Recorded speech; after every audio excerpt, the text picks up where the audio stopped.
इस समय पूरी दुनिया में अमेरिका के राष्ट्रपति डोनाल्ड ट्रंप को ब्रिटेन में मिले राजसी स्वागत की बहुत चर्चा हो रही है। 18 सितंबर को राष्ट्रपति ट्रंप अपनी दूसरी राजकीय यात्रा पर ब्रिटेन की राजधानी लंदन पहुंचे और इस यात्रा पर ट्रंप को 41 तोपों की सलामी दी गई।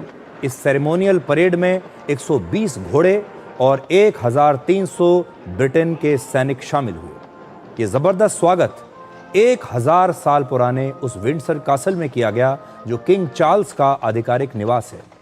ब्रिटेन के किंग चार्ल्स और डोनाल्ड ट्रंप एक शाही बग्गी में सवार होकर इस विंडसर कासल पहुंचे। सबसे पहले आप ट्रंप के इस जबरदस्त और भव्य स्वागत की ये तस्वीरें देखिए।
ब्रिटेन में वर्षों से इस प्रकार के परंपरागत स्वागत की ये जो परंपरा है चली आ रही है, लेकिन अब इस पर सवाल उठाए जा रहे हैं। वहाँ के बहुत सारे लोगों का मानना है कि अब इस तरह का राजसी स्वागत फिजूल खर्ची और एक तमाशा बन चुका है और इस तरह का स्वागत करके ब्रिटेन अपने मेहमानों को प्रभावित करना चाहता है और उन्हें खुश करके उनसे फ़ायदा लेने की कोशिश करता है। ऐसा भी कहा जा रहा है कि शानदार स्वागत का मकसद असल में ट्रंप को खुश करना था, जिससे ट्रंप ब्रिटेन में निवेश करें और अमेरिका ब्रिटेन की मदद करे। इस समय ब्रिटेन की आर्थिक स्थिति ठीक नहीं है। ब्रिटेन की अर्थव्यवस्था आज भारत से भी पीछे है। पूरी दुनिया में अर्थव्यवस्था के मामले में भारत चौथे नंबर पर है और ब्रिटेन हमसे भी पीछे छठे नंबर पर है। अब कहा जा रहा है कि अपनी गिरती हुई अर्थव्यवस्था को संभालने के लिए ब्रिटेन के पास आज भी दो ही हथियार हैं। पहला उसका गौरवशाली इतिहास और दूसरा उसका ये शाही दिखावा।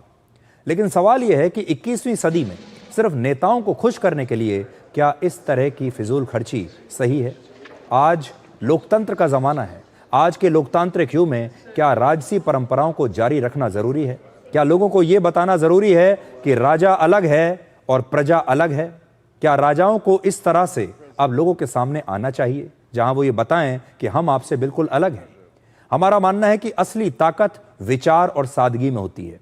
अब आपको ब्रिटेन के शाही परिवार से जुड़ी एक कहानी बताते हैं।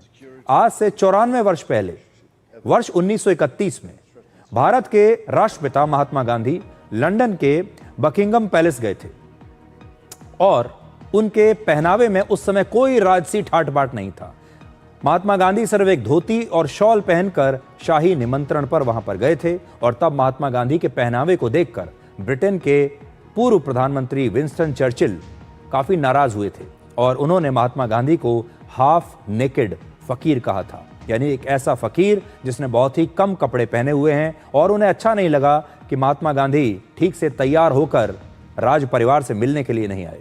लेकिन आप खुद सोचिए कि असली ताकत महात्मा गांधी के पास थी या फिर चर्चिल के पास। आज पूरी दुनिया महात्मा गांधी की अहिंसा और सादगी को अपना आदर्श मानती है।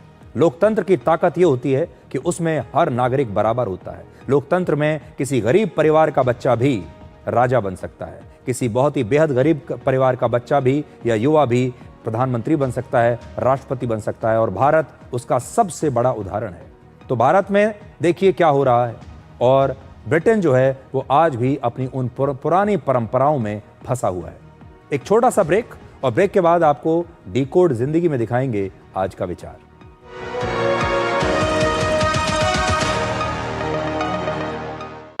कौन है जो जोड़े देश को?